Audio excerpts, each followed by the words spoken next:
Oh, what a day! What a lovely day!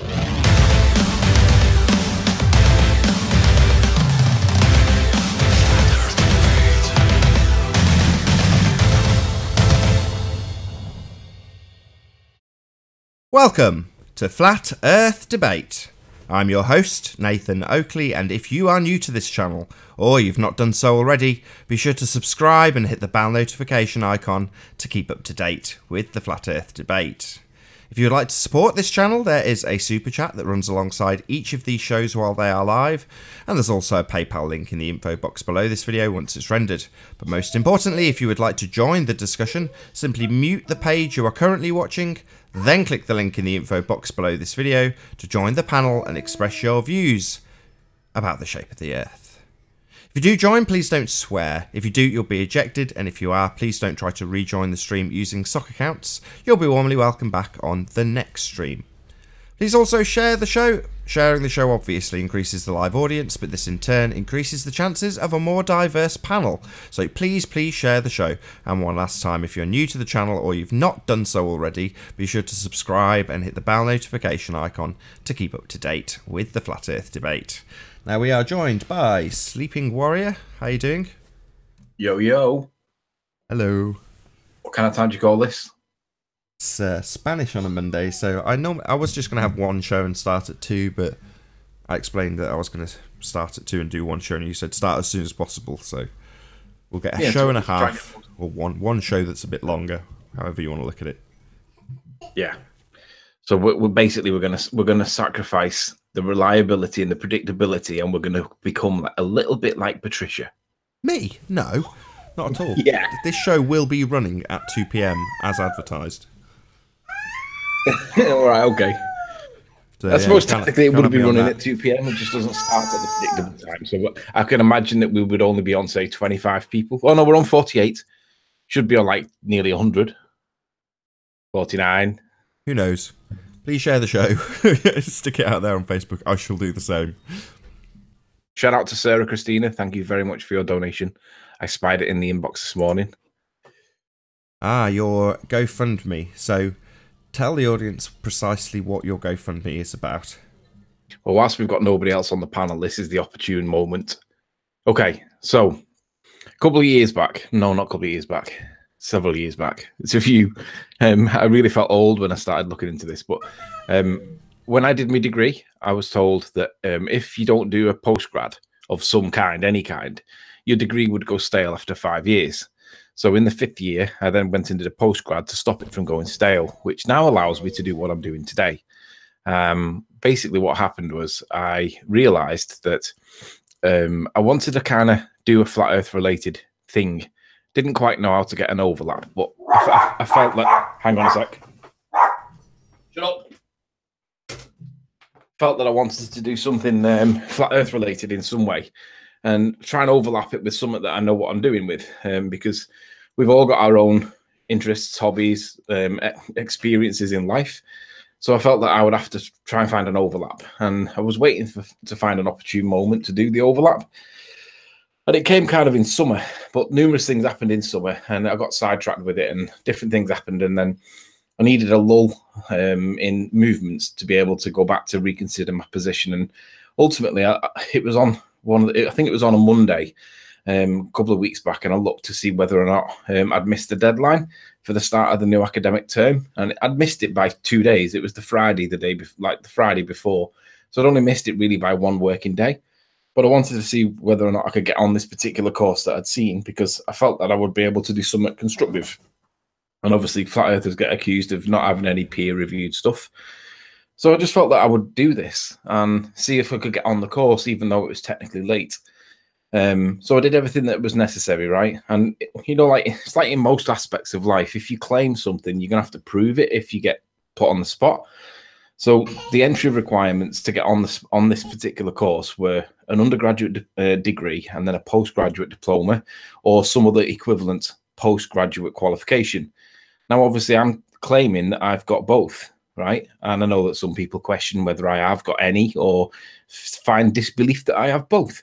But either way, I'm making a claim. And if you're going to make a claim, you've got to prove that it's true. So I had to blow the dust off some of my old paperwork and get the evidence that they needed to prove that I could satisfy the entry requirements to be actually on the course in question. And obviously I did, because that's what you have to do when you're making a search, and you've got to prove that it's true. Unless you're in flat earth, of course, when it seems to be the case that you can pretty much say anything you want, and so long as it's logical and reasonable, then it's considered to be true. And I don't think that's acceptable. I think that's a really low standard of proof. And you can only really speculate based on logic and reason, but you definitely cannot prove anything. And we had the conversation the other day about whether or not there might be an ice wall. And regardless of the ins and outs of that, it's speculative because we can't prove it. And you have to have evidence to prove your position. Otherwise, it's just speculation and nothing more. It's a just so story. Lovely. Doesn't really prove anything, though, which is what I seem to find is a lot of the positions that the ballers take. Refraction, for example, curvature, bendy water, you know, all this is lovely, but we don't really see it. And there's no real evidence to prove these points. So it dawned on me that there was an opening that I might be able to explore and present an argument that I felt would get me the particular qualification sorted.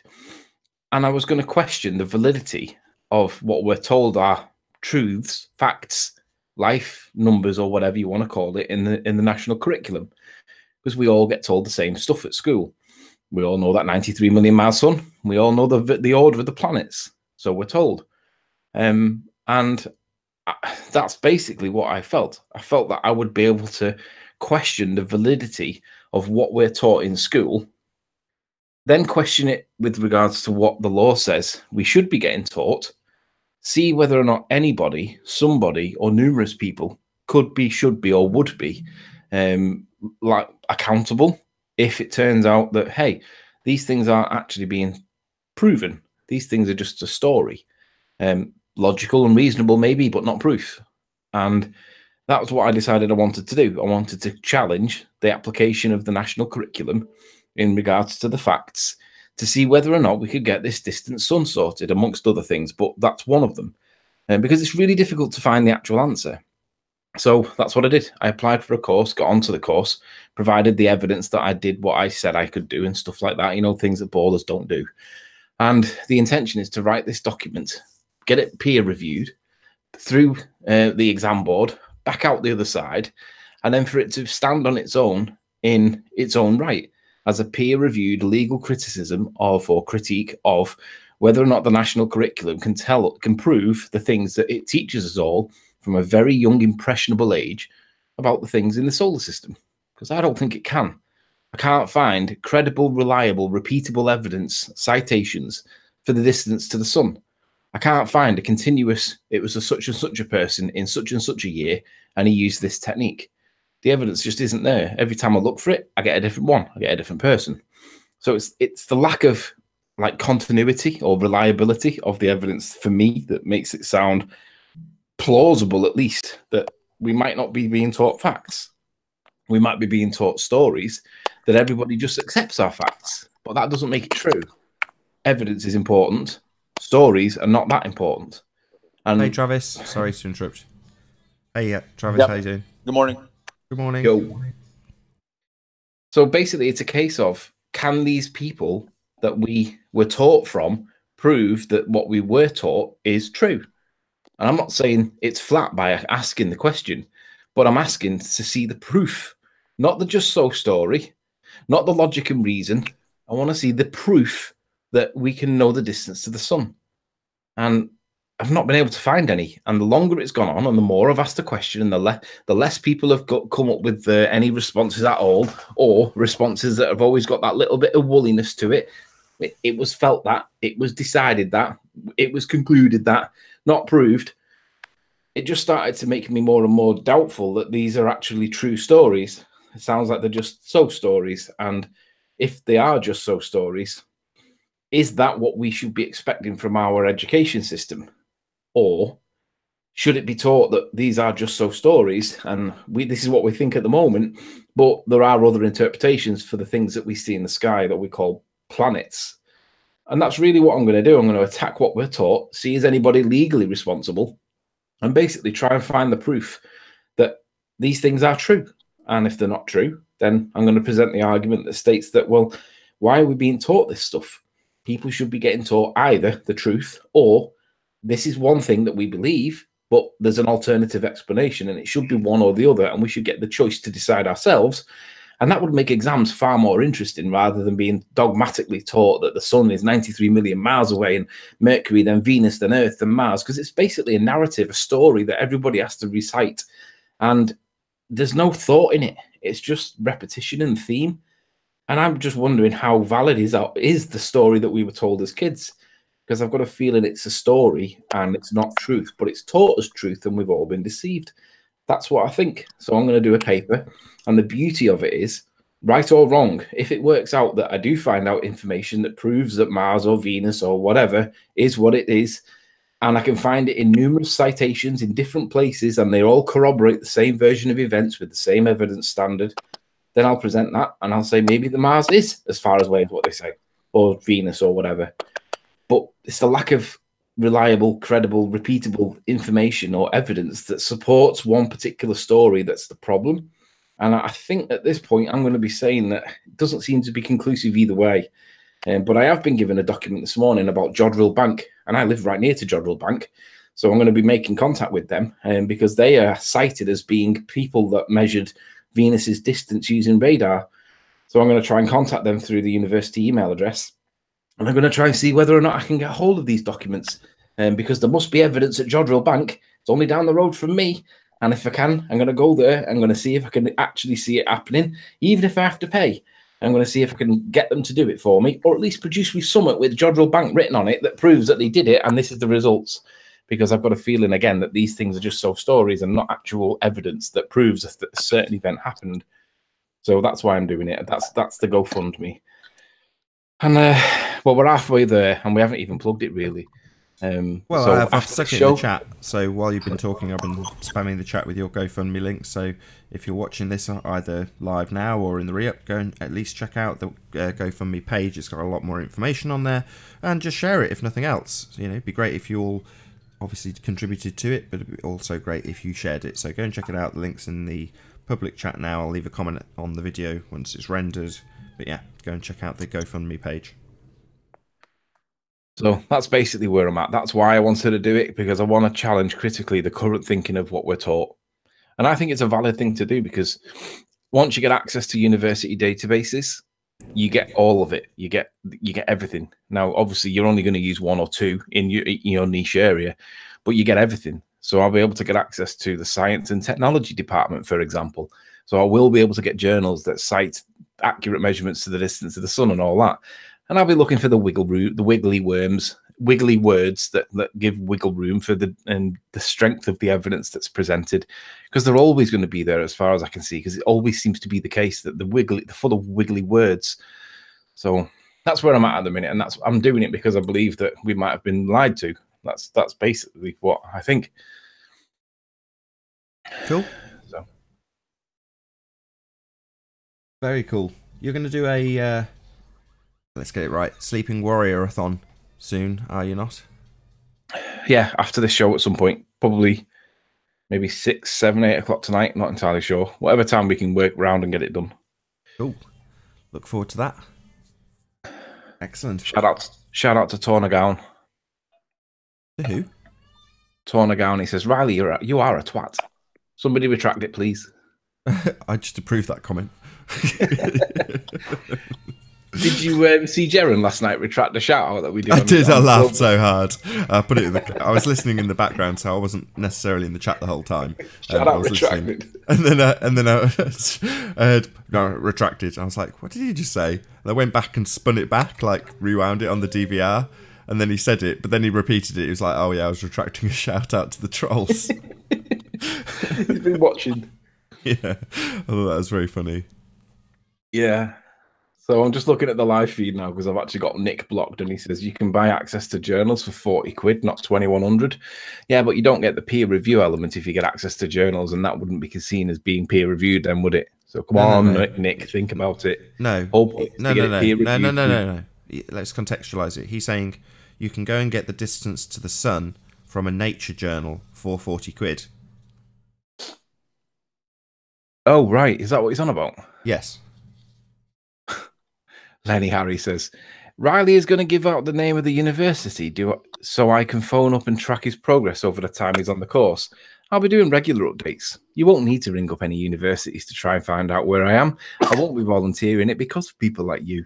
So no, I won't be giving out the name of the university for obvious reasons. All you guys need to know is that I'll be doing regular updates. And, well, basically Bob, Jaren, Nathan, everybody that's like prominent in Flat Earth, they've seen all the documentation that's necessary to prove that this is actually genuinely happening.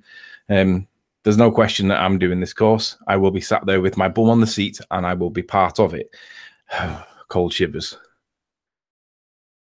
Anywho, you're going to address Nick's point that you can just go and get the distance to the sun, for example, as it's one of the many points I'm sure you'll be raising. But for 40 quid, you could just go and get that from a book, Anthony. What's wrong with you? For 40 quid, you can go and get that book. Yeah, but the point is, like I said, it's to get it peer reviewed. Yeah, they can tell me. I mean, Nick, I'll challenge you. If you think you'll have an Athens password, you're still at university, aren't you? No, you still haven't understood. He's saying for £40, you can walk into and buy a book journal that will contain the distance to the sun. Okay, so a journal is secondary evidence. It's not considered good evidence. It might be considered good by science in terms of peer review, but from evidence perspective, secondary evidence is not considered strong. It's persuasive at best. It does not prove anything. It is a document that cites something that proves nothing. It's secondary. That's it. That's not strong evidence. That wouldn't get you. That would maybe scrape you a C if you relied on journal references. So that's not strong enough evidence for me, and it wouldn't be in law either. So no bueno for distance to the sun from a journal then. No what? Sorry. Not a good source if you want No. an actual distance to the sun. No, the secondary evidence, they're not primary evidence. There would be primary evidence out there, but it's whether or not it's correctly documented and whether or not you can get hold of it. But I'm aware that Jodrell Bank were responsible for some part of the Venus radar bounces. And the problem with that is that the Jodrell Bank people even admitted that they did 5 different pings over I think it was over a 2 or a 3 day period. And they were not satisfied themselves that their own ping data were actual pings from Summit that they called Venus. 2 of the times they got nothing back at all. 3 of the times they did get stuff back, but it wasn't conclusive to be able to argue that it was ping data, because it could have been from something else, like pollutants in the sky or whatever. It could be anything. It could be bouncing off the ionosphere. Who knows what the cause was, but they weren't even satisfied themselves that the ping data were from this celestial body that they call Venus. So these are all things that I'm building up as like forming a picture. There's more to it, and I've only just got this document in the last hour or so, so I've had a quick read through it. But the point of it is, even Jodrell Bank themselves weren't satisfied that they did get a ping data match. Now, I can validate the Jodrell Bank stuff if they'll let me, so I'll send them an email from the university email address, introducing who I am and what I want, and see if I can get actual empirical evidence from Jodrell Bank themselves, acknowledging whether they did or did not, and what the evidence for their position, if they did, is for the ping data that goes to and from. Because Jodrell Bank should be able to sort this out. So I should be able to, and that would be considered primary evidence. How credible it is or not is another issue, but it's primary evidence. And I'm going to see if I can get it, because I'm really interested. I want to know how they know the distance, and I don't think that they can prove it. Indeedy. Well, we all wish you the best of support. Again, I'll spam the chat feed with your GoFundMe link. Hopefully it'll drum up some cash for you. We shall see. But yeah, I look forward to the fundraiser. Like when the Ranty-a-thon was on for the P1000 camera that he was raising money for. It was jolly good fun, actually, doing the fundraiser itself. So you better have a good show in store. I've got my evening. I've got my popcorn. I've got my drink. I'm going to be in the chat. It's all my evening's planned. So it better be good. Well, I'm just going to kind of reminisce about stuff that I got up to at university just to set the scene, because most of my university life was fantastic. I loved it. But thinking back on it now, the fond memories that I have, I actually shudder at the thought of having to go through that again now, because it's time consuming, and it's like, it's not, what's the word? You've got to dedicate a big chunk of your life to it. and commit to doing stuff that you didn't necessarily realize what the quantity of that work meant. Because it's quite heavy workloads. You've got to do a lot of reading. And I'll be honest, I haven't really read that much since leaving university because I had to read that much in university. It was like an overload. And I didn't really enjoy doing it by the end of it because it was so much reading and not a lot of playing around. But that being said, I am looking forward to finding something that I am like very interested in, because ultimately, if these people are not able to really prove their points in a basically black and white, it's black and white, you either can prove it or you can't. And it's not difficult. You either present your evidence and show us how you got it and blah, blah, blah, or you don't. And I don't think they will. I don't think that there'll be credible evidence there. But I'm looking forward to finding out. And if it turns out that and I'll be doing updates as well, when I do get these journal references that tell me where the primary source information is, or the primary source evidence is, when I try and get hold of that primary source evidence, if it turns out that they do what they say they do, then I'll report it as such. But ultimately, I get the chance to show. So I'm going to do a few shout-outs, if that's good by you, Anthony. Yeah, go. So, big shout-out to me for being the first contributor to your campaign. Also, shout-out to Stefan Poyce for your contribution. Christopher Lees, massive shout-out to you. Thank you very much for donating to Anthony's GoFundMe. Anonymous, whoever you may be, thank you very much. Leon Geng, massive thank you to you, my friend. Jonathan Vincent, otherwise known as Haunted House, big shout out to you. Brandon Toy, big spender, thank you very much for contributing to Anthony's GoFundMe. Michael Seklus, I butcher this now and he's told it me phonetically. Michael Sekluveski, hope that's alright. Thank you very much indeed for contributing. Slightly Looming Non-Standard Refraction Hyena, thank you very much indeed for contributing to Anthony's cause. Earth Flatness, same goes for you, thanks again. Benjamin Coe, thank you very much indeed. £100, wow. Ian Matheson, thank you very much. Betty Von Velsen, again £100, wow, thank you very much. Warren Bray, big shout out to you for contributing. Robert Scott, I think he shared off the back of someone else's sharing it. Sure, it's mentioned at the top that someone had shared it, and that was that contribution. Big shout out to you, Robert Scott. Russ Houghton, Anthony Riley, shout out to you. You're on the show. Yay! Shout out retracted. Sarah Christina, shout out to you. Shane Cook, otherwise known as Ranty Flat Earth, big shout out to you. Farley Frezera, big shout out to you. Thank you very much. John Kennedy, again, thank you very much for supporting Anthony's cause. Really appreciate it. I think the next lot came off the back of your showing with Globebusters yesterday. So, Paul Kneeling, thank you very much for contributing to Anthony's GoFundMe. Let's get Flat Earth through the peer review. Bob Nodal, big shout out to you. Jeff Davis, big shout out. Thank you very much. Jaron Campanella, thank you very much indeed. Ger Andres Zhang, thank you very much for contributing. A lot of people. Belinda Sybeck, I hope I've got that right. Thank you very much indeed.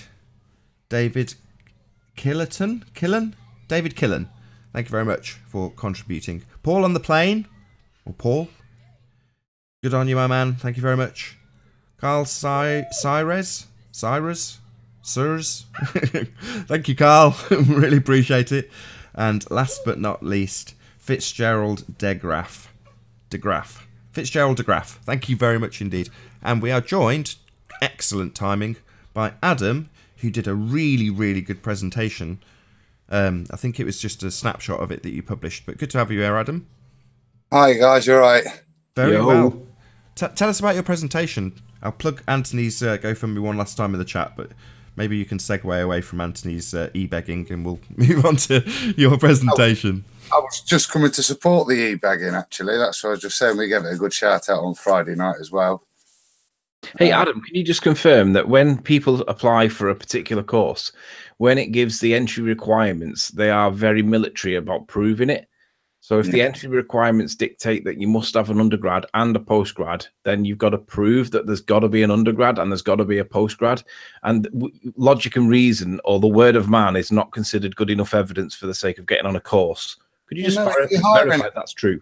Yeah, if you're hiring a bloody car, you have to turn up with your driving license, don't you, to prove you qualified in that. So if you're enrolling on something that is going to qualify, it's reasonable isn't it? And So basic. Even when we went to uni the first time, you have to rock up with your A-level certificates and that, and hand them and prove it that you got the grades that you said you did when you, yeah. So where's the evidence for the distance to the sun then, and why is it so difficult to find? I mean, shouldn't it be, if the whole body of science has got it right, shouldn't it be on the tip of everyone's tongue because everybody would know about it? Well, you'd think so, wouldn't you? But that might be because there isn't any evidence for it. That's what I think. I think that either there is none, or the truth may well be out there, but you've got to go digging for it because they don't want to tell you the truth because blah, blah, blah. But either way, it's not that easy to come across, and I've been asking for it for weeks and weeks and weeks, and it's been bugging me that no one's come up with anything credible. Hence the reason why I've decided to do this, because I think that these guys might actually be telling us a just so story, and everybody's stupid enough just to accept that it's true, and it's a just so story anyway. And I'm like, that's not really good enough. We should be getting taught either the truth or a disclaimer saying this is not necessarily the truth, but this is what we believe, and that's not what we were told. Hey, Flat Earth Ginger, good to have you.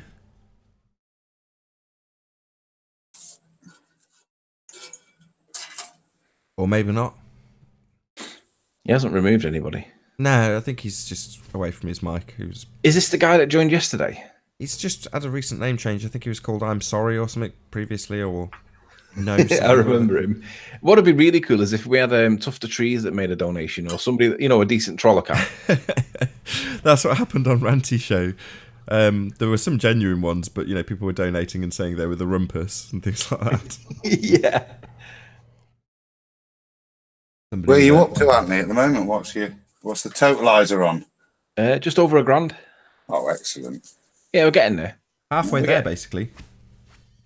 Yeah, we're halfway there almost, yeah. I mean, I'll get the exact figure now. Give me unless Nathan's got it on screen, have you? I'm sure I can bring it up. Bear with me a second. I'll see if I can get it done quicker. 1025 we're at, so 1025, and we need to get to 2100, so we are almost exactly halfway. Almost exactly, eh? Almost exactly. It's as near as saying we know the distance, isn't it? We're almost exactly there. It's a very, very Miles Davis term, that. Miles, exactly. You mean Miles the Liar Davis? For the sake of this video, it's halfway. Yeah. Loosely speaking. Loosely speaking. Don't be sending us hate messages saying technically it's not. We know it's not. It's like when I say realize I don't actually mean it in that context. Sure, I know. You don't have to stop. You don't have to contextualize it. Yeah. Well, some people out there will start the hate. Yeah, but let's just draw a line under it here and just say we know and we're joking. Hey, Earth Flattener. Shout out to Chocolate as well when he gets in. I think it takes a bit of time, actually, Anthony, you know, because what you're announcing, it's quite broad-reaching and everything. And like when we was on Friday night, when you was explaining it to Nathan and Brendan, I think they were quite quiet first off. Okay. Kind of got chewing on it. We hear you. Started them a bit. Sorry. Brendan, did you say Nathan and Brenda? Brendan. Oh, Brendan. Yeah, Nathan Thompson and. Oh, right. I'm with you. Well, I've got to do a poll. I've got to do a posed question, which is basically telling them what I want to do, and I've drafted that this morning. It's only a page. It's supposed to be like 400 words, so I've kind of drafted that already. It's about 400. No word count. Let's have a look. It's a little bit more. Yeah, it's 750. I think just drop the first 3 sentences. Pardon? Just drop the first 3 sentences. I don't know. I quite like them. I'm not sure what I'll do with them yet. I've considered what you're saying. Basically, I've got to tell the teacher or the lecturer what I want to do, why I want to do it, and what I'm trying to discuss. So I've got to basically sell it to them as like an advert. So it's basically, I'm not really dealing with the content or the structure. It's just basically selling it to her like a product or a service. I don't know. Should I read it or should I? No. So save it for your Sleeping Warrior-a-thon later, and do it on that. So, I mean, I'm quietly confident that you may even reach your target during the Ranty. I'll stop calling it a Ranty-a-thon, a Sleeping Warrior-a-thon, your campaign, which will be later. So, yeah, I'd save all these details for then. Tune in for more wide-ranging details on Anthony and what he'll be doing. Trolls, You'll be taking notes. I'm sure you'll be there scribbling the exact words of how he says it so you can get some clues. It'll be lovely. You'll enjoy it greatly, I'm sure. But tune in. That'll be later on Sleeping Warriors channel. Send us a copy over, Anthony. I'll have a listen to this afternoon. Yeah, perfect. So there's people in the know, because I've seen it too, so have a few others. So you haven't seen it, audience members, but Adam's about to see it, so we know and you don't. You have to tune in later, won't they, to Sleeping Warriors, Sleeping Warrior-a-thon. Yeah, I'm just gonna how many universities are there in the UK? So let's see how many there are. As of August 2017, there are 106. Hi, Billy. Hold on a second. Hi, Billy. Hiya. Hey, good to have you. Sorry about kicking you the other day. No worries, I'm used to it. So as of August 2017, there are 106 universities in the whole of the UK. Well, good luck trying to find out which one it is.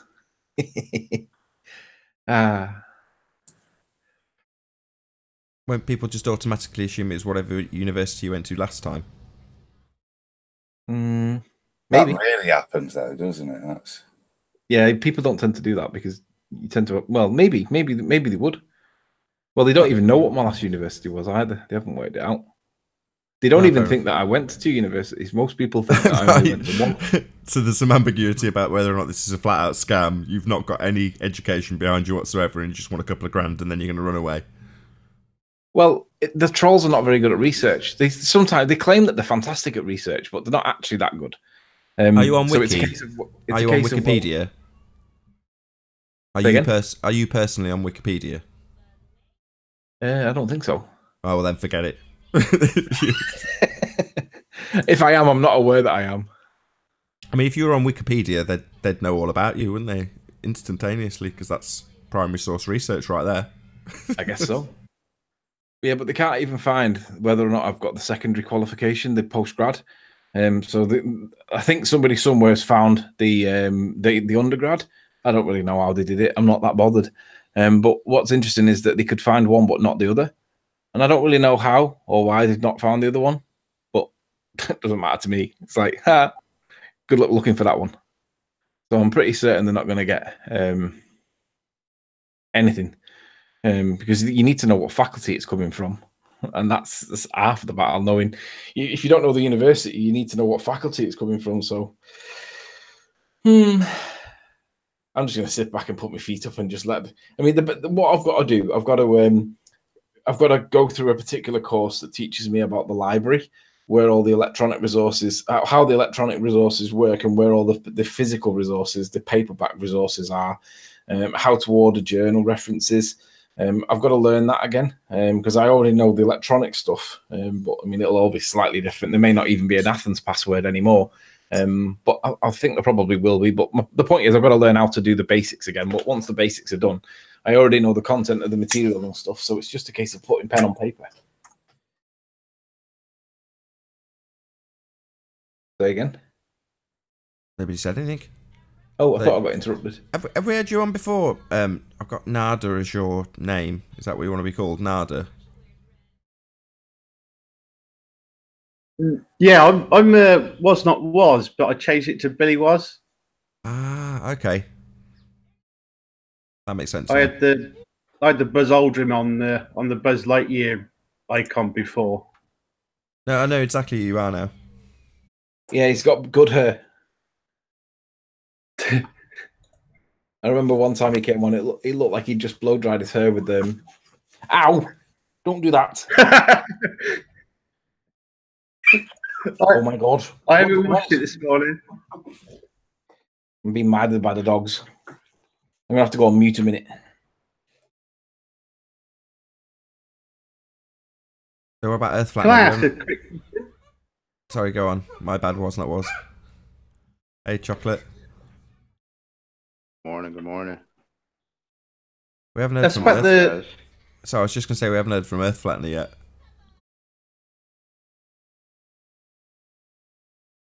And it doesn't look like we're going to. You carry on, Was. There's a question about the flight times.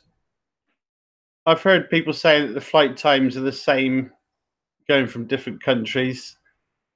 I had a quick look yesterday, and like the flight time from London to New York, it's an hour quicker coming back from New York to London. I think it was.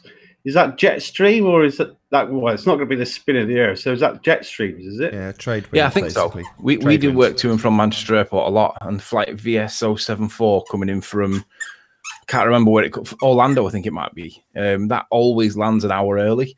And bear in mind that the airlines get fined for it. That's one of the things that real world has like imprinted on my mind as a wonder why that might be. But every time I ask the passengers, each time they come out the airport, they always say, because the pilot said, you get a tailwind coming home. So as far as I'm aware, the cause is tailwind.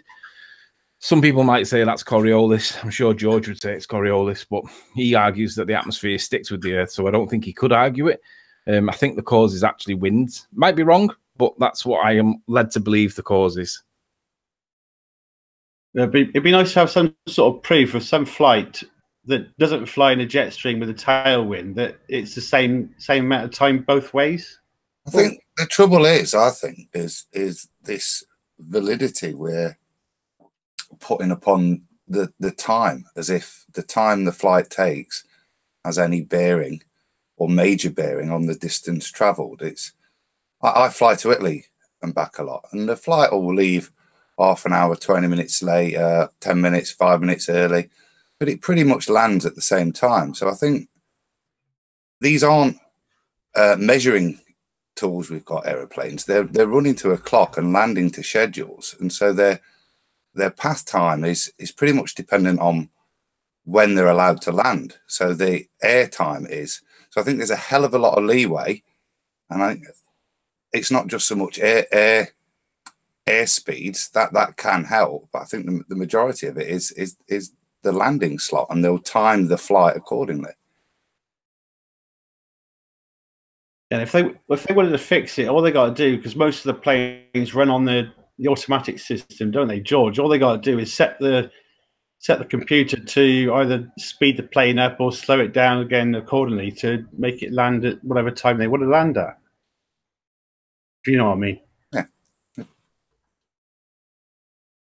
So I don't think you can draw any real inference in terms of distances from flight times. There's obviously the big transatlantic and Pacific flights that will be pretty steady, but I still think there's sufficient variables in there to hide anything you want.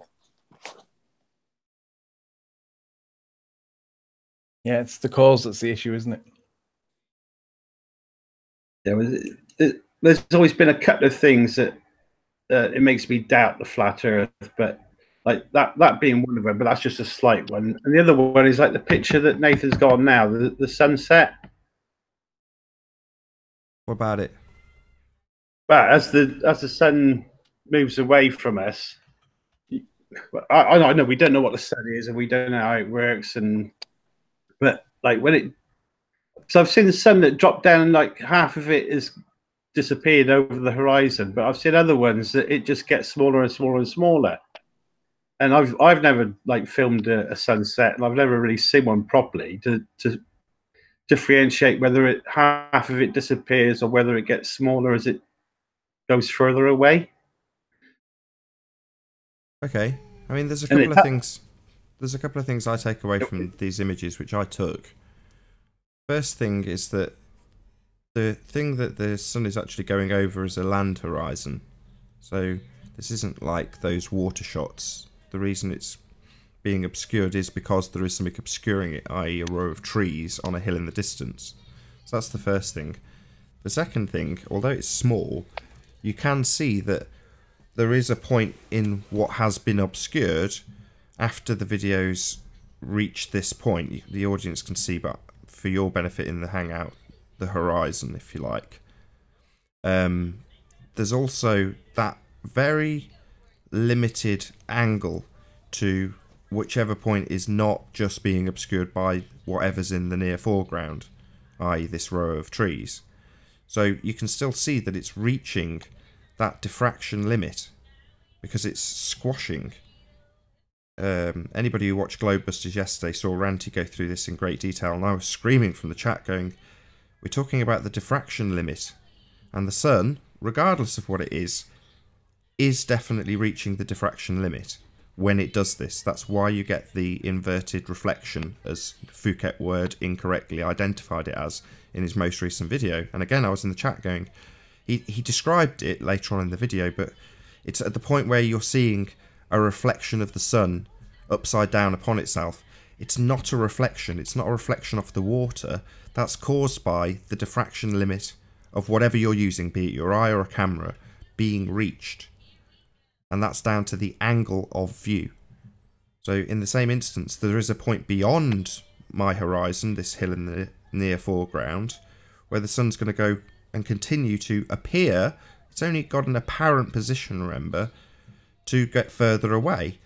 And at some stage, whatever it may be, is reaching the diffraction limit. That's why you get the upside down quote-unquote reflection underneath it. So there are certain things that I can extrapolate from the sun without just saying, I don't know what it is, therefore I relinquish all responsibility of what it does. Certain things I can surmise from looking at its actions. One is that it does definitely reach the diffraction limit. Therefore, I hate to conclude something, but if I was forced to, it is getting too small to see. Otherwise it wouldn't reach the diffraction limit. So that's my conclusions from it. That's as much as I've probably ever said on the sun. I'll probably have my toes held to the fire for it, for some of that I've just said. But either way. Yeah, Ranty's Stena Line boat videos, that helps a lot with the squashing. Yeah, that is a very excellent example of the boat getting further into the distance and getting more and more, or the bottom section at least, the bit that's in that limited angle, getting squashed and more squashed as it gets further and further away and more into that limited angle. The top half, you've got a wider viewing angle to, so it doesn't get squashed. Only the bottom section gets squashed until it reaches the absolute limit and then it disappears. That's why you lose stuff bottom up. It's down to the viewing angle. Nothing more. As you rise up, you increase your viewing angle, therefore you can see it again. Sod all to do with Earth curve, everything to do with the angle of view.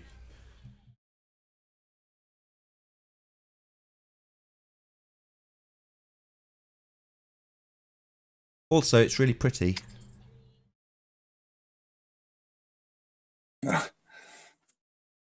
Guys, I'm going to have to shoot off for a bit. I'll try and get back for the second show, Nath. But wherever you want, this is it. I was quiet there. I was just making sure I put my couple of quid into the fund. So, kudos on the presentation that Iron Round put out. Was it you that sort of snipped that out? Or? Yeah. I tidied them slides up a little bit. Hopefully, somebody said in the chat, well, what was the point of that? And it wasn't to shatter the earth with some discovery or something. It really was just to put into context a lot of the crap that I'd heard, and actually resolve some of the statements people were making, so I understood it. Do you know what I mean? So just sticking the numbers in so you could see what it is when people are making these claims. And like I said, for me, I think it would be very feelable, but certainly it would be measurable and demonstrable if this that's the point that I extrapolated from it. You're talking about something that's made physical through mathematics, and only through mathematics. We're talking about things that we are debating as being real or not real, but they're qualified as real. And when we're talking about forces, you can quantify that mathematically, as it started off mathematically anyway. So you can make it a bit more actual for people to think about. But yeah, very cool. I mean, yeah, just cool. Kudos. Sorry. I appreciate it. Cheers. Thanks. Right, I'll catch you guys in a bit, yeah? Cool. Take care. See you. Good luck, Nate. Thank you very much, sir. Cheers, pal. Bye. Bye-bye. Anthony, Yo. what's your fund up to now? 205, 105, I think it said. Hey, it was 600 when I had it. Hang on. I had it open a minute ago. There it is. Well, someone else must have donated then. It's now 1050. It's Adam Meakin. Adam's just put 25 squids in, that's why. Well done, Adam. Kudos. More kudos to Adam. Shout out to Chocolate, who's just joined as well, because he put in some as well. Excellent. Yeah, no doubt. No doubt, brother. I got you back. So we're officially, not almost, kind of, halfway. Yeah. Hang on, what's the so 1050? So that would be 2100. It is halfway, isn't it? Yeah, exactly halfway. Ah, right. So we can get away with that one now. Precisely, mathematically. Yeah. All So that good maths stuff. is reality, right? No, not really. An example of maths What not you being asking? reality is, so at the end of your gold, you reach 2,100 and you go, right, there it is. I've raised 2,100. Math is reality, right? Yeah, until a few people's credit cards get stopped or something goes wrong with one of the payments and someone has to resubmit some details or they've used an out-of-date credit card or whatever. You know what I mean? It's always bloody something, as you well know. So to say that just because you've got a number on a screen, that doesn't necessarily mean that that is reality. Of course not. It's just a number on a screen. What time limit is the fund set for? Is it like a week or 2 weeks or? No, I don't think there there's is a a time limit on it. I think it stays open until you hit it. I don't really know, to be honest. I just know Ranty did it, and that's how it works. I'm not really sure. No, it can't be. It must go over. It must be open indefinitely, I think, unless you close it.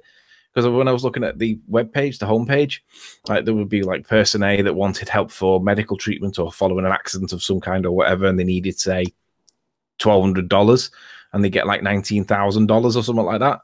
So it must be open until such time as it stops working, I guess. That's all right, because next month I'm chipping a bit more. Coolio. If it's still open in a month. I doubt it. I'm hoping that you'll actually achieve your goal by the end of your Sleeping Warrior-a-thon. I'll certainly be rooting for you in the chat whilst listening to the information rather than participating in it. Like now, I mean. So I'm the I shot the sheriff donator. I shot the sheriff. That's you. Well, that's what Anthony's. He wrote that song. I shot the sheriff because he said your name's Warren. Oh yes. I didn't understand where he got my Warren B from because Warren B did the song, didn't he? My name is Warren B. Not even listening, is he? How rude. Yeah. Isn't it Warren G? Oh, Warren G was it? You said Warren B. I thought. I think he said Warren B. But if Huh? he's talking about who I think he's talking about, it's Warren G. Sorry, I was on the phone. I did hear you speaking to me, but I was just answering the phone. What was the question? Who did you say sang I shot the sheriff? I shot the sheriff. Well, there's been a few, wasn't there? Bob Marley was one, wasn't there? The Warren one. Warren G. Ah, G. I thought you said B. Warren G. I think it's Warren G. It might be Warren B. I might be totally wrong. It's Nah, been a while No, since no, I've heard Warren that G. song. Warren G. it's G. Was it Warren G? Was that right? You're talking about the rapper. It was G, but didn't you say B? Yeah. I don't know. Yeah, he said B that first aid. I didn't catch it, but yeah, if he's talking about the rapper, it's Warren G. Yeah, Warren G. But I said Warren B. I was probably thinking Bob Marley at the same time and getting the two mixed up. Yeah, looking at the chat, George Stevens, he said B, it was G. When was this? When did I say this? This was like a while ago, right? Yeah, 3 or 4 days ago. Oh, come on, I've slept since then. I think it's about a week ago because you said, Warren, did you shoot the sheriff? And I said, no, I didn't like it. I wonder where you get it from, but because my name is Warren B. Ah, No right. I way. must have been thinking it because I remember the line. So Warren let me get it B, straight. wait You're for you're me. Warren B, and was in the chat is also Warren B. No. What Well, that's was what it the no? says. Was in the chat says I'm Warren B in capitals. Oh, This is is it? getting dead confusing. It is getting confusing. When it was not was, it was confusing enough. Now we've got both Warrens are Warren B. The drunk Australian is Warren B as well. I'm glad I changed mine to Billy then. Hey Alan, good to have you. Hello, I'm Alan B.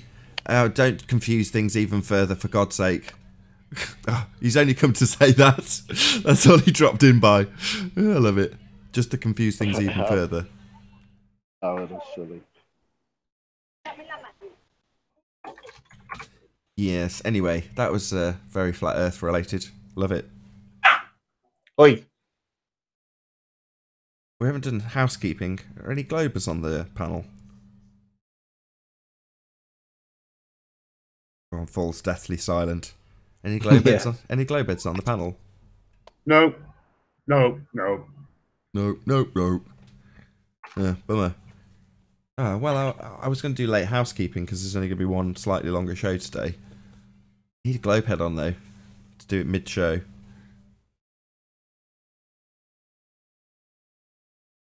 Link is in the info box. Is there any chance of doing the housekeeping once a week, maybe? No way. Want that point drummed home every single time, even if it keeps them away. Even if they go, oh crap, don't want to join if they've mentioned that at the beginning of the show, because I'll just bring it up. Well, yeah. As far as I'm concerned, the housekeeping represents the most devastating arguments for the globe earth religion. Do you know what we should do, Nathan, to speed it up? You know that tick box thing that you have when we join and it says like, be aware that you are being recorded and people that blah, blah, blah. You should have like a tick box that you have to tick, tick, tick, tick to come in that says, by ticking this box, you agree that there is no evidence of blah, blah, blah. And that would just save us from having to do it and they all agree to it when they come in and that's why they'll never come in.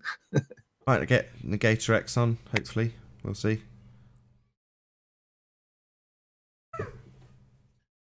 What was that about Negator X? Might join. Oh. Someone Just there was a long pause afterwards join, and I didn't know whether I've missed because I missed the beginning of it. Didn't quite catch what you said. Someone in the chat said it. Ignore me. They might just be talking rubbish. All are welcome. Anybody can join. Links in the info box. It just gets a bit droll as well when Arvin doesn't seem to think it means Earth related and he keeps coming up with these different unearth related reasons for it.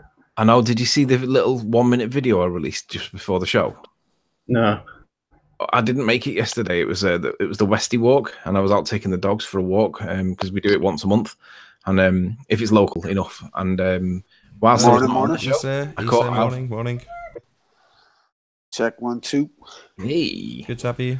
Yeah. What up, brothers? How you doing, dude? Chilling, man. Did you guys see Eddie Bravo on Dell's show yesterday? I did not. I was aware that he was, but I was out doing stuff. So cool. Pretty cool. Dubé was on it as well, right? What's up, Joe? Yeah. So what is that Timmy? What's new in the world of Issa? Just chilling, man. Freaking been hanging. Timmy, always just real Timmy. Always just chilling, yeah. Are you going to make an appearance and come back to it, or are you going to still keep on the fringes?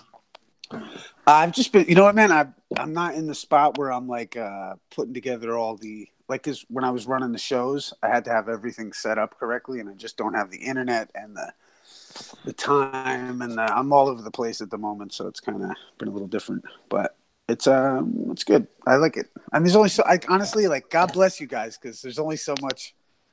I don't know. I think. I mean, you guys keep up the flag, man. God bless you.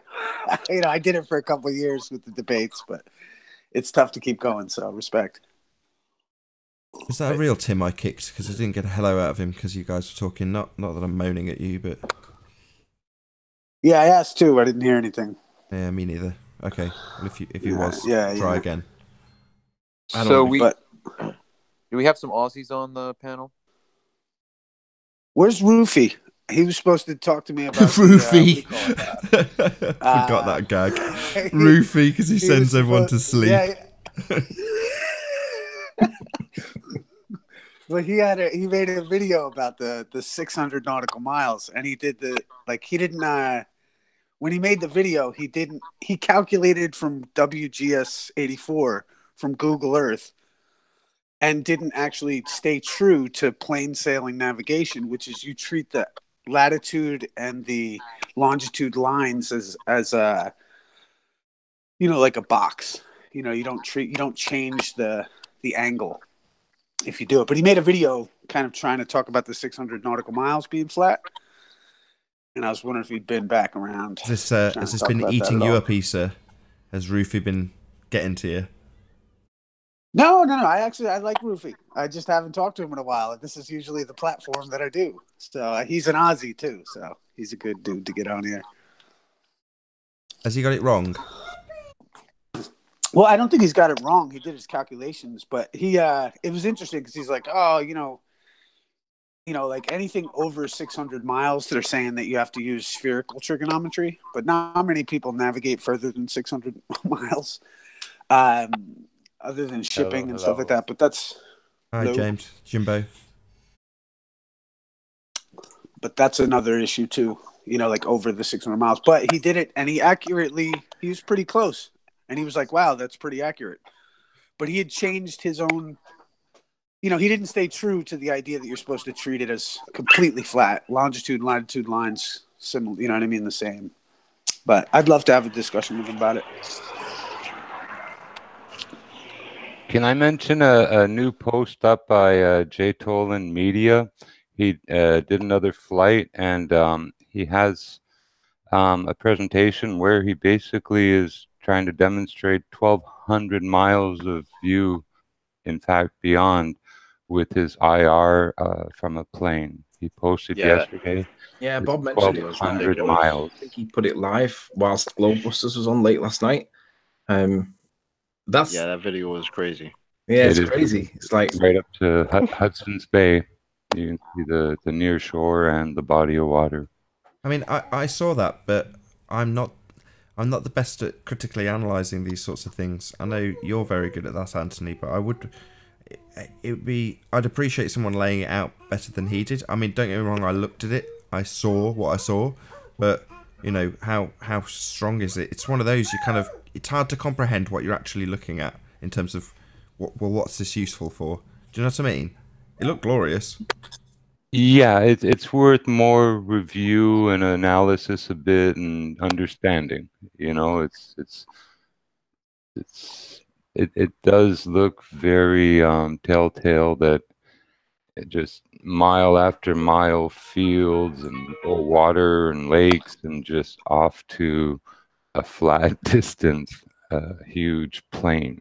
But the other one that was presented, which I'm sure got played on this show at some stage with his permission, it had a really distinguishable mountain that couldn't really be anything else.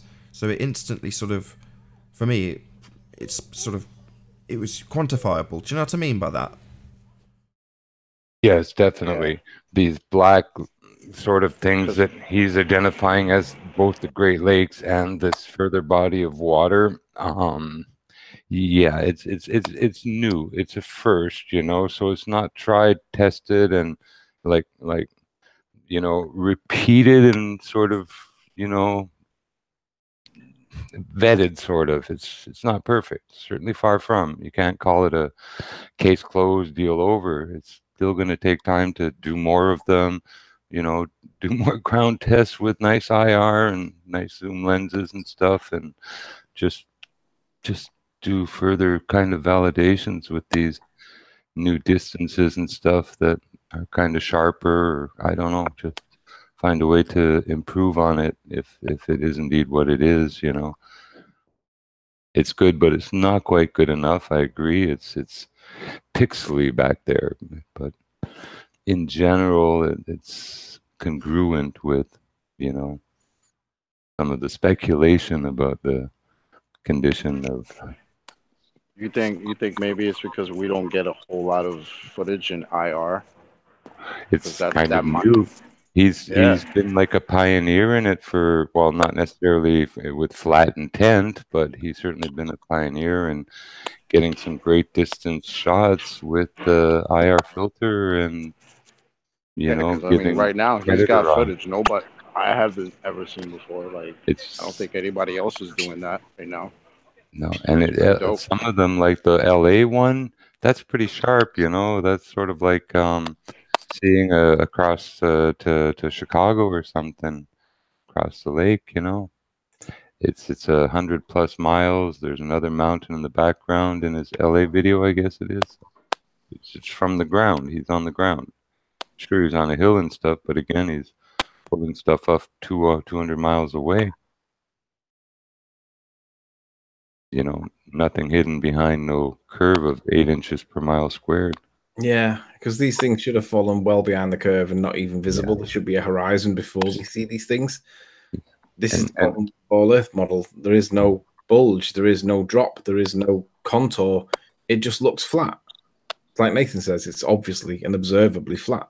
Yeah, and mirages are kind of murky when things are, you know, mirage mirrored and stuff. They don't have straight, sharp edges and stuff, you know.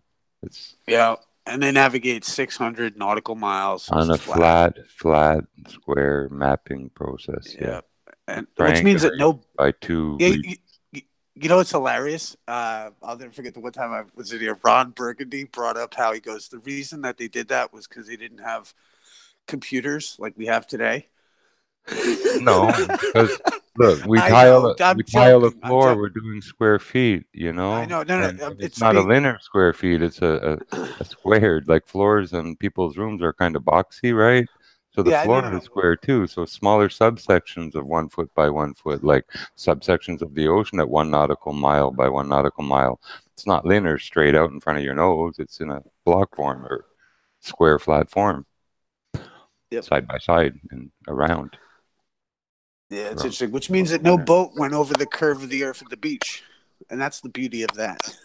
They do at Niagara Falls. You can go over the edge there. Yeah, man. Yeah. It's got to the point where it's becoming ludicrous that we're getting to see further and further. And I think these infrared cameras are going to really piss all over Soundly stuff at Pontchartrain, because once people start taking these filters out and start playing with the camera, I mean, it's been bad enough getting people down there anyway, because, like, for all intensive purposes, it's a swamp. And a lot of people say that the air is so thick there you can taste it. But either way, if we've had people going down there, like Jose, for instance, I think it's a 3-hour drive for him, even though he's a lot closer than he used to be. It's still miles away for him. And he's been over there with his camera, but I'm sure at some point somebody's probably going to get him a camera that he could, like, post back to them after he's played with it or whatever. I'm sure he'd be able to sort it out so that he can get one of those infrared ones and remove all that atmospheric stuff, whatever's causing it. I mean, I don't know what we can call it, because I think there is an overlap optically as well as the angular resolution limitation. But if it's the case that Soundly observation then turns out to be very much different, not just with the normal camera, but with the lens removed, the infrared filter removed, and it removes that distorted stuff at the horizon, I think Soundly's work's then going to prove that it's, basically flat. Yeah, P900 with the hold on a second, Jimbo. Hold on, Jimbo. So Travis has got his mic open, presumably because he wants to add something, because it's just popping and crackling while he's waiting to interject, I think. Did you want to add something, Travis? Well, it's not something with what we're talking about, but I did want to ask for a lunar check right now, because I've got the moon straight up in the middle of the sky, and if we have any Aussies, I'd be curious as to whether or not they've got any lunar sightings. The only Aussie that we normally get this time of the day is a drunken one, and I'm not sure he would know his ass from his elbow at this time of the day. Shout out to Jazzaconda. Yeah, he's blocked me. I love Jazz. He's fucking hilarious. I'll pardon my language. He is hilarious though. Shout out retracted. Give me 5 seconds. I love the Rufus. Give me 5 seconds. If I say you never give me 5 seconds. Issa, did you watch Globebusters last night? I did not, brother. What happened? What I miss? You know, we give shout outs, and then, like, if we don't agree with it, we'll retract it. Well, I shouted out Nathan's show, and Jaron retracted it. Oh, that's what. No, you didn't shout out my show. You shouted out the trolls, and then you said shout out to all the trolls, and then Jaron said shout out retracted. Nice. I thought it was your show, I did, but either way, he still retracted it. Oh, that's funny. It's good. Yeah, shout out to Jaron. That's what's up. But ridiculous. Shout out retracted. Long photography, and, you know, not just that. There's been so many kind of indications that it's flat that have been demonstrated to people and stuff. And it seems no matter what's put in front of some people, you know, forgetting trolls and stuff, just regular people who believe in the globe model, there's a psychological barrier, the cognitive dissonance, that's not being, you know, sort of penetrated. Yep. Look at Big L. What proof is given to them or evidence that really indicates strongly that it's flat, no matter what comes along or how good it is, they're not going to want to change it. They've got too much invested, or there's some type of like physical, psychological block that impedes them from ever getting to the, well, realization that it's flat and they've been lied to. And the downstream of that is there are a lot of other lies to deal with. Johnny John in the chat wants to jump in. He's a Glober and wants to ask a question. Shall I jump off and let him in? Nah, that's total horseshit. So the second we get a full panel, we get some random nobody with no subscribers saying he's got some proof. It's like, well, why didn't you join 5 minutes ago? Suddenly you appear with no subscribers. You've suddenly got a great proof. Nah. You know, there's plenty of opportunity for these assholes to join. They wait till there's a full panel and suddenly they've got a great proof they must present. Oh, right. Who are you? Have you got a video about it? Can you tell us about this engineering proof? Tell us about it in the chat. Take a bit of time to actually establish yourself here. We have no idea who you are. Why should we dump a member that's joined for some asshole with no subscribers? No. I'd agree completely. No subs, that means nobody likes you. What makes you think that you've got a voice here? Yeah, and George, there's no script for me. There's just flatness and people trying to show it everywhere to other people that just refuse to see it. That's the reality of what this is about. So it's not a script. Nice to be wanted. Shout out to Anders Ace, Big L, all the good people out there in the chat. Iron Realm Media. Forgive me, I'm just kind of looking back. But yeah, it's simple. It's like, I look at it like, you know, like you mentioned earlier, Jimbo, it's like you have a cognitive dissonance to a materialist, rationalist mindset that can't give up knowing. And it's like, it's it would serve, I think, ballers well to remember the line, the mark of the wise man is to be able to entertain two opposing ideas and, accept neither. And I've heard it said and asked to ballers, have you ever even considered that the earth might be flat? And they flat out reject it. So that would show that that's the mark of not a wise man, is to not consider the alternative, right? If I'm not mistaken. Shout out to Show 510 with JLB. Great show. Shout out to JLB trolling Riley the other day, though. That was kind of hilarious. Well, I look at it. What's trolling? Yeah. He trolled you hard, but you fell for it at every step. You fell for it at every step, though, kid. I was trying to be polite because I know he's a newbie. I know he's left and then come back, but he's still a newbie because he doesn't know the current arguments. I was just being polite. I know, but he doesn't care. When you think back to almost the obedience that people apply to their ball globe religion and stuff, because that's basically what it is.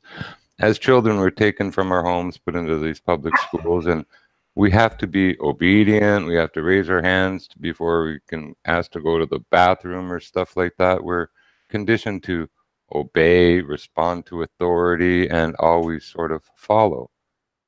So I guess people with that cognitive dissonance have been, kind of locked into this dimension of the mind. Well, also the problem with that, though, is that certain people with no self-control, it's like that's the reason why we can't have nice things, is because people don't respect others and have the general wherewithal to respect that they're not the only thing in the world. It's a weird balance, and I think the more we get ideally into the idea of self-control, then we don't need government from without. I think who's it? My goodness, Teddy Roosevelt. He said, in order to not have somebody govern you, like if you can't govern yourself you from have within, to own it. You have to be responsible. Right. Own it. Your actions have consequences. Your behavior affects others and stuff. Well, it's like if you can't govern yourself, then somebody else is going to govern you. That's exactly what we have as a situation. Too much freedom. People were given absolute freedom, and It's too much. They don't apply a rational Well, it's not- limitation there's to. freedom. It's complicated. Freedom but, is responsibility. Freedom but is not responsibility. to I mean, it's everyone. neglected. Freedom Well, true. means, I don't know, doing whatever, and it can be weird. Some people think that's freedom. Freedom's just another word for nothing left to lose. Yeah. But still, it's like if we have self-control and you have responsibility, then you don't need government from without. That's absolutely right. Yeah. Things are really at a more local level. I mean, what's more important? You never go to far away places and stuff. Your home, your community, the place where you buy your fruits and vegetables. That's more important, than I don't know what's going on in the freaking Middle East. Come on. But yet they make like all this fighting over there is all the whole reason of existence is, battle for something, fight for a hill, spill your blood, whatever. But really, we are a local creature for the most part, except for some abilities to travel a little faster now. Most people spend their lives travel a little bit, but have a home. The values are not where they should be, and family and the dinner, and there are some families that have to literally lock freaking cell phones in a safe or something and just shut them off with these programs that turn everyone off so they eat dinner together. There used to be, it's not a satanic ritual or stuff, but to sit down with other people and have a meal, or your family and have a meal. But that doesn't happen. It's the families are divided and distracted and stuck on materialism, all kinds of stuff. There's just no values, no people-to-people values.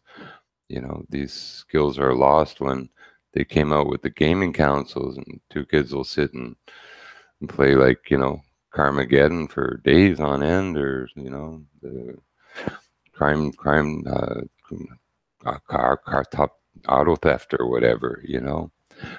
There's no real like going out and socializing, playing street hockey, or going to parks, or going whatever, doing other things.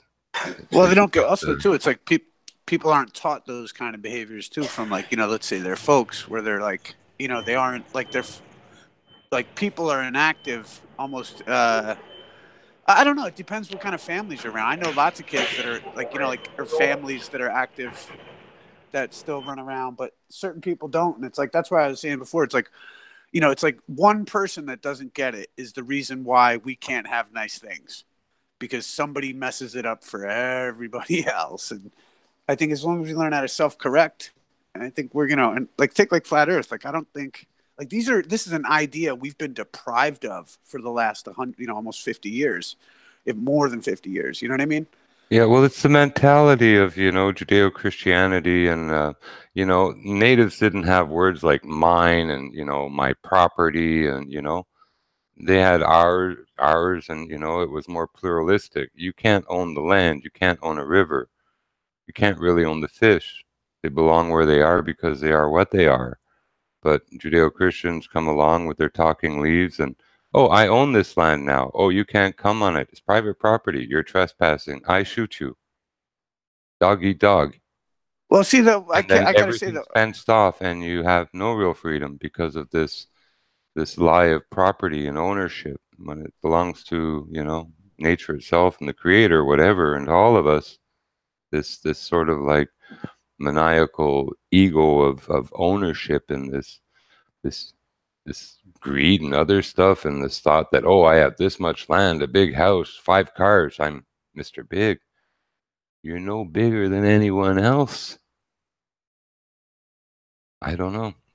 Yeah, but still, you gotta have. I look at it like I'm all for boundaries though, because like like I don't want like it's you could try to be ideal, or I don't know. I feel like it's like Like I was going to call somebody and they were like, "Oh, I'm just going to have an apple farm and everyone can come and just get their apples and, land should be free." And it's like, well, all your apples might be gone in a week when all the people that need those apples come up out of nowhere and take them. And this is where property rights and, having borders and security is essential.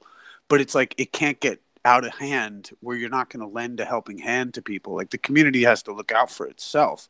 And the more we isolate ourselves, the more you're going to need people that want to get a government to go take everyone else's shit to give it to them. And if we learn self-responsibility, caring for almost like a social homeopathy, like we care for the whole thing. And I think we're going to get there too, in my opinion. Well, the government created a welfare state during the war years, and they became the mommy and the daddy, the titty of the people. And they're very dependent on it. So do anything that goes against that infrastructure of dependence on, governmentism, then you're in trouble because a lot of people are on government tit. Oh, it's it's like have you ever seen like that? Wow, we could go down that road forever. I mean, forgive me. I do have to get moving, guys. Jimbo, I'd love to carry it on again soon. It's sort of off flat and other stuff too, and but remember, 600 nautical miles is navigated as flat. Go look it up. And thank you, Oakley, Riley, love y'all. Jimbo, good to talk to you too. You enjoy. Have a great day. You and I have a stormy relationship. It just depends on the subject.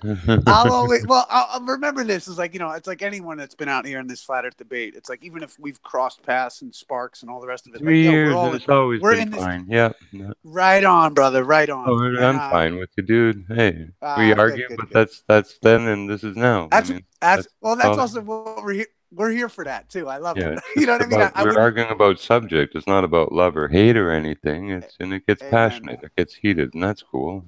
I respect the difference in opinion and the difference in views, and I respect your right to have any view and any opinion. If I didn't, that's sort of tyranny. Right on. Even if someone's wrong, they have the right to their opinion.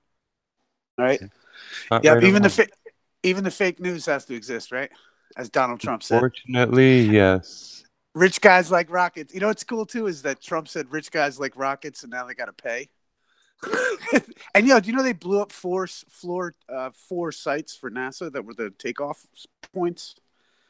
They demoed like four places where NASA was like launching from. I don't know if you guys saw that. Trump's interesting. I don't know if you guys have been hip on that. But all right, I'm gonna get moving. I love y'all, and I shall see you soon, God willing. Peace to the chat. Shout out to Big L, Anders Ace. Yeah, everybody out here. Enjoy. Yeah, Paul on the plane. Peace, brother. See you later, Issa. Good to have you. Yo, thank you, guys. Peace. Jimbo, did you watch the show yesterday? This one? Yeah, this one. It's mostly to try to get through academia, push for sort of integrity, honesty in some matters in science and the education system. Yesterday I wasn't on the show. Yesterday I was getting at Arwen's point when he said that this directional force that he pushes, and I don't agree with. He said that it can't be explained by density and buoyancy. Did you hear him say that bit? Yeah, I've heard him with his theory. He's the one who has figured out gravity when in 500 years no one else has. So what do you think about this density buoyancy arguments? Do you agree with Arwen when he says that can't be explained by density? Hold on. Hello. Hi, George. Hello. I think he's kicked chocolate. Kick George. So that'd be a fake George, probably. No, he hasn't. Oh, hang on. Oh, it doesn't matter because it's all right. I'm not quite sure what happened there. Quite a lot of things happened then, but George has been removed anyway. But that's okay. Let's have a nice conversation anyway, Jimbo, because the experiment with the egg, and I like that one with the salt and the buoyancy demonstrated in that one. There's one important thing is that when the egg goes underwater, it raises the level of the water in the beaker or the cylinder. Yeah, that's Archimedes' upward. But also, eggs have a little pouch of air on the thinner side. Yeah. The oval. There's a pouch of air. It's pretty big. It's a few cc's at least. And again, with pressure, it's acting like a ballast would in a submarine. So Yeah, varying the air pressure will also vary the buoyancy or the level the egg will float at. If you put the whole thing in a vacuum and just applied a gradual vacuum, the egg would probably descend lower. Oh no, it would rise up because of that air pouch. And then if you increase the pressure, it would sink to the bottom. Wouldn't it burst? Too much pressure again. But no, eggs have a special design. By being round like that, it's like an arch. They provide a really sound structural support. Yeah, but you can't call it a design. You have to call it evolution. Okay. Yeah. And they even breathe. They're porous and they take in air. Yeah, they are porous. It's true. Yeah. It's true. So it's pretty amazing. So that's the question. My question that I wanted to ask, that I wanted you to answer, was: do you agree that this cannot be explained by density and buoyancy? When Arwin says that he sees this downward pressure thing that he calls directional, do you agree with him when he says that? No, I believe there is an up and down, and it's relative to every point wherever you're dropping something, lifting something. It just don't matter. It's relative. So it's relative. You don't see it as an absolute up and an absolute down.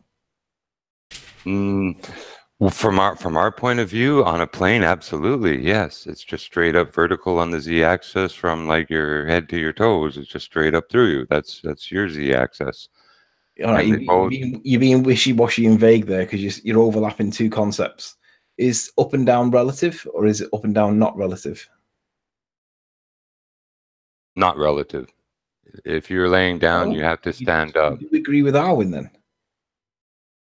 Well, if something's sideways, we call it sideways. The horizon runs horizontally, not vertically, not diagonally. Well, you didn't answer the question. I said, do you agree with Arwin then? Well, relative to what? To where? Well, what up or down are you talking about? They're two words. Like you say, north, south, east, west. They're words. They're creation. Yeah, my point is that when you see the egg change its location, be it up or down, them terms are relative to the environment it's in.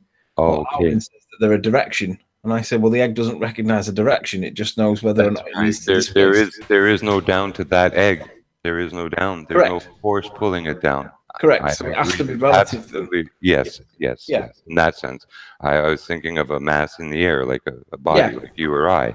No, I get there is there. Okay, we have an up and down. Describe what we see. Again, it's relative in that sense. But in the beaker, in the cylinder, definitely, it has no force pulling down on it, exerting, none.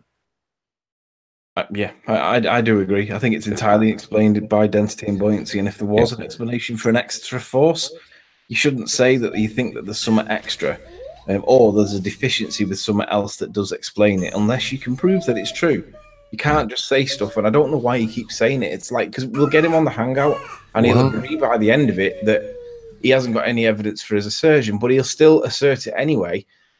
Without I love that slinky. Even if you put a tennis ball in the bottom of it and extend it and drop it, even with extra weight on the bottom, extra mass, it still doesn't start moving downward until a certain amount of the slinky that's above it has fallen to a certain point or descended to it stays stationary, which dispels the Earth moving up at 32 feet per second squared or whatever, and also dispels that there's a force pulling down equally on all objects. Because if it was pulling down equally on all objects, the spring should fall at a rate of free fall, but it doesn't seem to do that. It seems to be suspended. It's like, or the bottom, even with an extra weight attached, doesn't move a millimeter until a good portion of that upper spring has come down. Contracted. Yeah. Well, it proves that the Earth is not moving up like the so-called Flat Earth Society promotes. It absolutely nullifies that. But it also proves or indicates there's no force pulling down on objects. Yeah, I tend to agree. I think that slinky experiment or slinky test observation, whatever you want to call it, is really open to interpretation as to what is the cause for not happening. Yeah. But when they try to demonstrate it, these so-called physics people, some of them will give the same experiment, and they do it laterally on a table. wah, wah, wah. Yeah. No matter what they do, they just talk some words and let it like slide together towards the middle and try to say that, well, this is really what's happening and it works this way too. Here's the proof, and it's not really working, but they end the video. I don't know. It's like doing Cavendish with huge styrofoam blocks on all four sides of your experiment, you know. Yeah. Okay, that's fair. That reminds me, Sly Sparkane. When I woke up this morning, it was the first video that I saw notify coming through. I'm not even subbed to Sly, but obviously YouTube knows that I've been to his channel numerous times in the past, and it basically acts as though I am subscribed to him. So the first thing I saw was a recent upload from Sly, and he's saying that FE Core can't laser. So I watched it with my bleary eyes, and I was trying to focus and listen to what was being said. And the problem with Sly on this particular video is that it takes him a long time to make the point. And what he basically tries to state is that they've tried to use this self-leveling laser, but in the document, in the paperwork, they said that they leveled the laser to the horizon with, targeting specific buildings on the other side. Arwen, is that you? Yes. And they can program that laser to a specific GPS coordinate, right? It's a beautiful work. It's a bit bulky, but not so much that bit. The bit that's in dispute is that they said in the paperwork they aimed it at the horizon, but the tool itself doesn't aim at the horizon; it levels. And basically, there's a contradiction between the two terms. Now, the fact that it levels itself automatically means that even though they aimed it at the horizon, that it's still a self-leveling piece of equipment. That it'll be parallel to the water. Yeah. So I think what Sly's done is focused on what it said in the paperwork as to where they aimed it, interpreted that to mean that they leveled it and based on that, and therefore overruled. Hey guys. Yo. And then overruled the ability of the device to self-level, and then said that was wrong. And completely ignored the fact that it does actually self-level regardless of whether they set it or not. So it's like he's took issue with something that's really minor and tried to claim it as a debunk. But because he's put a lot of time and effort into the video, it adds credibility to the point he's making. But the point he's making is devoid of credit because, in essence, what he's saying is that they set the horizon to the level to the horizon, right? And that's not even true. I don't know for sure, but my guess is they're using a torsion level bar, which, believe me, when it's balanced and even, it's level. Now, what he was saying was that they've used the self-leveling laser thing, and it's not got the range to do what they were doing with it, and they didn't level it properly. Well, they didn't use the if you watch what actually happened in the video, they used the level to level the laser. And they based the laser on the level of the auto level, right? They didn't use the auto level as the laser device that they were then measuring for curvature or not. They just set the laser using the laser level so that the laser was level. And because the laser didn't have a built-in auto leveler. So that's all they've done. But Sly's picked up on this contradiction in the paperwork that contradicts the concept of an auto leveler and claimed that it was fallacious. So what's then happened in response? Mike's challenged anybody, not just Sly, but anybody, to go and repeat the experiment with them and show that it was done wrong based on repetition, which is what true science is. And the deal is that if you think that he's done it wrong, then he will pay for your flight there and back and pay your expenses. However, if you can't show that he's done it wrong, and by showing the mistake and doing it correct yourself, you've got to pay your own. And I think that's a valid point. Sly, if you think that he's done it wrong, Sly, accept the guy's challenge, go up to the place where they did it, repeat the experiment, and show them what he's done wrong. But obviously, be prepared to put your mud where your mouth is, because if you don't get it right or you don't show fault, then you're flying back on your own. But if you're going to state they've got it wrong, Sly, the onus is on you to show how. Not do a nice, pretty video with better graphics than we can do. Go and do the thing that he's saying. He's offering to pay for your ticket if you can show that he's done something wrong. And if you don't do it, Sly, I think you should take your video down because you're just being a bitch.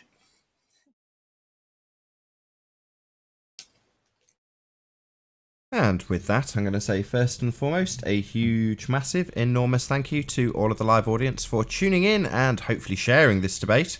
If you hated the show, you know exactly what to do, but if you liked it, maybe consider sharing it with a friend or subscribing if you've not done so already. Also, a massive thank you to all of the debating panel for making this debate possible. I've been Nathan Oakley, and I'll see you all in the next video. Oh, what a day! What a lovely day!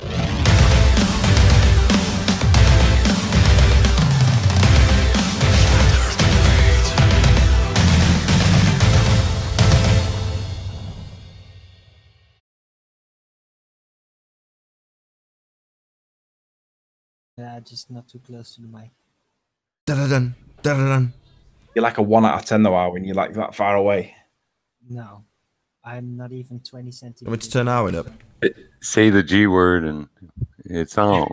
Yeah, turn Arwen up because he's really quiet. So, Arwen, where is he? Oh, there he is. Check your mic. Yeah, I'm still. Yeah, I can like sit right on top of it, but it's very uncomfortable for me. No, it's all good. I've got you a bit louder. Hey, just to be a whiny bitch, I donated 2, you know. Yeah, you'll get a copy. You'll get a soft copy. No, I just want to shout out when he goes through all the names when he reads them off. Oh, right. I don't think you'd done it at the time, though, had you? Yeah. I did it like 4 days ago. When you first announced it, I sent a super chat. Oh, right. You wanted that to go to Anthony. I haven't done that. I didn't realise you didn't actually make that clear. Oh, right. I see. So you've done a super chat in the Hangout. Right. When you Nathan when just you wanted first to did run it. away with the money again. I did. I was just. It was all about that $50. Just kidding. Just kidding. Ah. It's all good. How's that going to work then? Because to get your name on the list, I don't know how that's going to work. I'll have to think about a workaround on that. No, I can do that. I can just donate it in his name. I can just change the name. I'm sure I can do that. All right. Okay then. Either way, I'm sure I did actually shout you out, as I just assumed that you donated to the actual GoFundMe. So I just won't correct that on the live shows. Hey, I tell you what's interesting. Somebody said to me on Messenger. He said, "Hey, have you noticed that when Ranty did his camera, ballers were actually donating? I know Ruhif was one of the main contributors, but there were other ballers that were contributing to his cause, and none of them had done it to mine." And I'm like, "Yeah, that's because they hate me." And he's like, "No, maybe it's because they don't want you doing this." And I'm like, maybe. Yeah, duh. More pictures is no problem for them to spin around, but an actual, You know what I like? Societal inquiry, that's just something different. I think life is about learning and continuing your education forever, really. We can never know it all. And going and doing this and getting some more academia under your belt, it's worthy. It's worthwhile. I wouldn't. It doesn't matter if it's for flat Earth and education or whatever. Anything that gets you more, it's not bad. It's not a bad thing. So I wouldn't put it past. I wouldn't put it past Ruhif to be the sole contributor to all of those fake accounts, like the Rumpus when he donated. I bet you anything that was just Ruhif with all of those. Yeah, he donations. said it was all in. Oh, it was all him. Yeah. Well, there you go. So it's not the ballers. It's Ruhif because he's a good guy and he's got a good sense of humour. No, but there were other ballers that donated like 5 and 10 quid. Like they weren't all Ruhif. I'm not on about the Ruhif ones. I'm on about the other people that weren't Ruhif. Gotcha. Because they weren't all flat earthers. Some of them were ballers, and I was like, why would you donate to Ranty's camera? Let me think who one of them was. I'd have to run it by Ranty, but one of them said in chat, it's because he keeps giving us flat earth proof. I think it was actually. Oh, hang on. Who is it? It's coming to me. It's somebody in America. It'll come to me.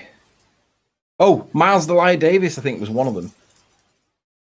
I'm sure Miles Delia Davis has donated. I might be wrong, though. I might be getting him mixed up with somebody else. Are you suggesting that... Hey, Anthony and Arwen, I think it was yesterday's show where you guys ended, and Riley was making a point about gravity and standing on his head, so gravity would be a subjective thing.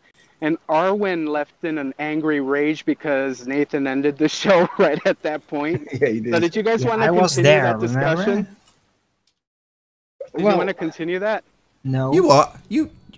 Somebody got angry with me after I'd ended the show? Yeah, Arwen got fucking pissed. Really? Yeah. Why? Because you ended the show right after the point that Riley made. Riley was saying, if I'm standing on my head and you drop an apple, it's going up for me. and it seemed like Arwen wanted to make a point after that, but you ended the show right there, right after he said that. That's not right. Like Arwen to rage quit. I just had I had stuff to do. I'd arranged to go around there's some ponds. What do they call them? Pools, right? And pools they're called, and it's just a nice, pretty. Well, yeah. Walk. No, So yeah, for I've got sure. plans, I mean, that was all. I've seen you do that before. I didn't think you meant anything by it, but Arwen was furious, and he just dropped immediately. It was the third time in a row. I'm sorry, I absolutely don't mean anything by it. Key argument. I'm just looking for literally a gap to end. That's all. So I'm waiting for a pause. Yeah. So am I. Hold on. Give my response. But by saying that, I don't mean that when it reaches the hour mark, suddenly both of you don't pause for breath. So I've got literally no opportunity to end it nicely. It was a good gap. Well, I wasn't trying to call anyone out. I was just hoping you would continue that conversation. I'd rather do it on like... air, though. Right, yeah, of course. Because to be honest, I think this gravity thing with Arwen's a bit silly because he seems to, on the one hand, he seems to agree that in the hangout that we get to a point where we can agree to disagree or agree to agree on different parts of it. But then by the next day, it seems to have totally that's been just forgotten. in your head, Riley. Wait, leave the fuel for on air. Arwen's gonna get pissed. I want to hear it on air. Yeah, we'll wait for it to come back on air. We'll come up. All right, we are on air. We're always on air. Only Not at the after end. the show, you're not on air. No, I don't think we are at the end. Yeah, we are. Because this is the beginning of a new hangout. So yeah, we are. It's only after the last hangout's gone, that's when the recording stops. Yeah, but I don't think he started a new one. He's on his way out. Really? We're not live. We're not live now. Yeah, he said he was going to do Spanish class, hence why he started. Okay. All right, then next time. Yeah, I think he did mention that this was the show. There, not two today, or maybe one later, but maybe, I don't know, but certainly it was only one. Although he is still in the chat, so he probably is sneakily recording it. Well, last time he said he wouldn't have a new one, and then he did it suddenly out of nowhere, so... He might be recording it, I don't know. Well, Nathan's sneakily hoping we're off our guard and gonna say stupid stuff. well, you can say stupid stuff in the Hangout Zone, Arwen. It doesn't have to be off air. You're so funny and creative. Well, it's just that I don't know why you would say that in the show because yesterday. It's lame. No, in the show yesterday, you said that gravity, density, and buoyancy can't explain what we see, and I'm like, yeah, that's right. It can't. It does not explain actual pressure of stationary objects. So that have found their equilibrium within the density layer. So if we because they can no longer move, and they don't move, but so they still exert pressure. Stop interrupting. So if we have an upside down scale and it's velcroed to the underside of a shelf. No, I'm not going with that through you with all that shit again. I explained it in detail. You did silly, stupid remarks about personal direction, like that's the only thing that exists. It's all relative. Total horse crap. Well, I gave you two responses, either of which Earth-based directions. Earth-based directions. It's set. Yeah. It's not personal. It's not subjective, relative. It's a very set thing. So and everybody accepts this naturally. No. So answer this one then. If you don't want to do the upside down scales, you will do this one. Why is it that if I stand on my head and you drop a football, to you it goes down, but to me it goes up? So which one is it? Doesn't. It just goes up in relation to your orientation. Right, but you say it's not. It still goes up in relation to the Earth relation. Right, so it's a relative state then. It's not up and down generally. It's relative to the person in hand. Oh, is it? Oh, well, it's nice for you to declare that. Well, that's what you just said. Yeah, but that's your example. That's not the examples that I give when I actually use the concept in my system. You say that density and buoyancy can't explain down, and they can because... No, that's not what I'm saying. You say it's directional. No, you're completely going in another direction, and you know it. Right, it's nothing to do with up and down.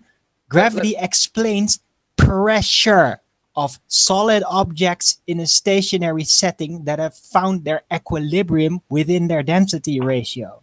So just click on my link. Click on my link, gents. And then what we'll do is we'll look for yesterday's show, which was 5:11, was it? Yeah, 5:11. And then we'll see what you actually said. So open the transcript. And then I'll type in the word control and find direction. That'll be one of the keywords. So we'll find the part where you said direction. Pressure, direction. And I know that's a relative term. Yeah, that's what you keep saying. So when basically you're admitting that you know that it's a relative term, and that, well, Nathan says it's a relative term, and you say, yeah, that's what only in relation to a person's direction. Right. Yeah, so, right. And that's not the direction type I'm talking about. So you're talking about it from Earth's perspective. Oh, really? Am I? Always? Yeah. When I use it in unified formulas, yeah, I do. So then all right, so if it's relative to the Earth and only the Earth, so that means when I'm standing on my head and you drop a football, even though I see it going... repeat that one more time, I'm going to shove that freaking football up your fat ass, okay? So you're going to still argue that it's down then, even though you see it going up, right? Shut up, Riley. You know exactly what I'm talking about. Your stupid lawyer deviation straw man crap is not straw man. I'm challenging your point that you're bringing up. Straw man. Personal straw man. Literally. Not personal. Don't be. You don't have to get aggressive. We're just literally talking. Personal. Personable. Personal direction. Personal straw man. Has nothing to do with the direction as a terminology that I use. So yeah, you. That's the key. And other people when they relate to universal thing, and not to when you put observations. So Arwin, when you put a weight on a set of scales and it gives you a 10-gram reading, right? If you then turn the scales upside down, stick it on the underside of a shelf, and then put a helium balloon, and that registers 10 grams as well. What's going on there if that's not a measurement of density over buoyancy? Ooh, it's a measure. It's you're using a device used to measure weight, to measure pressure that is of a different nature. That does come from a different density pressure, displacement pressure. It's not the same. It doesn't correlate. That measured weight's never going to correlate with the object's total mass. Arwin, you said so it's not an accurate representation of weight, because weight is only pressure in very specific conditions that have a linear, direct relation to the mass of the weighed object. Arwin, look, here at 2842, you said it's weight. It's basically weight, and the actual definition of weight, when you practically consider it, is only in one direction. So if it's basically weight because of this pressure thing... Really? Oh, okay. Well, fine. Sure. If that's how you want to take it. Yeah, but you say it's only in one direction, but if we put a helium balloon on an upside-down set of scales... it's not going to give the same results, because it's not the same type of pressure, and it's not in equal footing with the mass of the object, which what is the weight for? So the weight is in direct correlation with the mass of the object. Nah, but no, yeah, it's not, is it? Yeah, that is even how mass has been freaking determined. Arwin, stop. Just listen to me. How mass has been determined. Arwin, shush. No, the digital shush. It's a very relative argument. The digital scales that are upside down on the underside of a shelf, if you then put a helium balloon against them, they will record a value, right? But you said it's only in one direction. They will measure pressure because they are pressure measuring devices. Yeah, but you said, look, you said it's basically weight, and the actual definition of weight... No, it's not. But that's what you said. No, it's not. That's not what I said. That's what you're saying. That's not what I'm saying. I've got it on screen. This is what you said in the hangout. A scale measures weight through pressure in a very specific setting, correlating the mass of the weighed object in a linear relation with the weight. Yeah, but the bit that I'm focusing on is the word when you say... Just to be a bit more precise, they're called strain gauges in electronic jewelry scales, all these kind of scales. They use what is called a strain gauge. Oh, a spring weight? Sure. No, but that's specifically designed to weigh it. It's the same system. No, it's not. It's been fine-tuned on actual mass. Strain gauges are strain gauges. But anyway, mass and weight are different. You want to lose weight, go to the moon. You know, your mass stays the same. So mass and weight are not interchangeable as words or. No, of course they're not, but they are linearly connected. Okay. Yeah, they are. Weight is in the linear relation with the mass of that which is the mass weighed. does not decrease. If you want to lose weight, you go to the moon. Your mass remains the same. Yeah, I'm not talking about the terminology, the saying, folk saying of losing weight. I'm talking about actually measuring weight and mass. Listen, just listen a sec. This is the bit that I'm interested in, where you say it's only in one direction.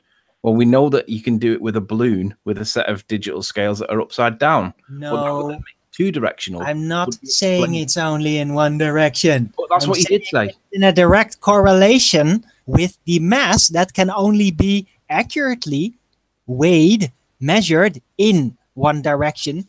No, but it can't be, though, can it? It can be done in two directions. Because that direction is the only way it's going to work out. Because that's how the device and the pressure system was designed. You've got it wrong.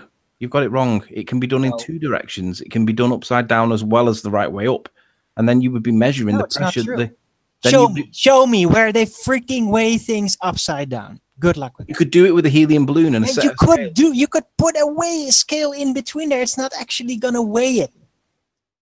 Yeah, but it's just going to give a pressure reading. That's all. Yeah, but what's the difference between a pressure reading upside down and a pressure reading the right way up? Oh, what do you think it is? Well, it's the opposite of what you say here, because you say it's measured. No, you're asking me a freaking question, and then you're immediately strawmanning me without giving me a fucking answer, Riley. No, that's not. Yeah, true. you are. You said. Yeah, you are. You said. What is it then? You said it's only in one direction. No, you keep on strawmanning me with that. No, I'm quoting you. I'm not strawmanning. I'm quoting you. You said it's only in one direction. No, you can only get the accurate weight mass ratio when you do it in one direction. But we agree that a helium balloon has an upward force, right? No. Really? Yeah. You don't think the helium balloon has an upward by their density layer. The pressure of the density material surrounding the balloon is higher, so it presses it upwards. So is that not a force? No, it's a motion. It's not a force. There is force being exerted, yes. It's not a force. Of course, you would argue it's a force when it's going down. So you must argue it's a force when it goes up as well. It is not a force. There is force being applied through the matter. Yeah, pressure and all that. Same concept going down. Same concept going down. Huh. You can't weigh a helium balloon by putting a scale above it. Yeah, I bet you can measure quote me. pressure. Find me somewhere where they actually do that, Riley. Do it. Okay. Do it now. You've been using this freaking example, strawmanning, shoving it in my face. Now go and get your goddamn example. Okay, let's see if we can do it. Go. Hey, Arwen, can I ask you something to clarify what you're saying here? Because I know you're saying you're being strawmanned. You're saying you're being strawmanned. I just wanted to clarify something. So are you saying you're not saying it's one direction, but you're saying down is like has more priority than up? Like, are you saying one direction? Oh, I'm saying there is gravity that causes a disequilibrium of forces downwards, that rearranges the alignment of density buoyancy ratio and causes local pressure to be exerted even when a solid object is in its equilibrium entropy wise, found its place at rest. It will still exert pressure because there is a disequilibrium of forces downward. That is what I'm saying. And a helium balloon is still subject to entropy. So it's still going to move to its density layer. It's not the same kind of thing. It's the pressure from its surroundings. So a rock in a stationary position doesn't have pressure surrounding it, causing that pressure on the place it's resting at still. It doesn't do that. There's just pressure there because of its weight, because of its mass, just because it's there. Not density or buoyancy. Density or buoyancy is only motion until the density layer has been reached by the object or gas or liquid. That is all that does. Once it's found a still position, it's no longer in effect. When it's density, when it's going down, you call that a force, right? But when it goes up, no, I don't do that. You're straw manning me again. No, I'm asking. Yeah, you are. I expressed myself very specifically. Where the traces of gravity can be found has nothing to do with freaking motion. Motion up or down. Yeah, I know. Density, buoyancy, different materials go up and down depending on the density layer they're trying to reach because of buoyancy. It has nothing to do with a stationary, solid object exerting pressure on the thing it is resting on. Nothing to do with density and buoyancy.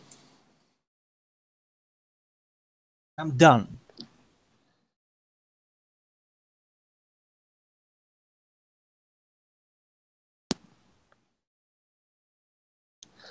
Well, we can definitely agree that it's all equilibrium.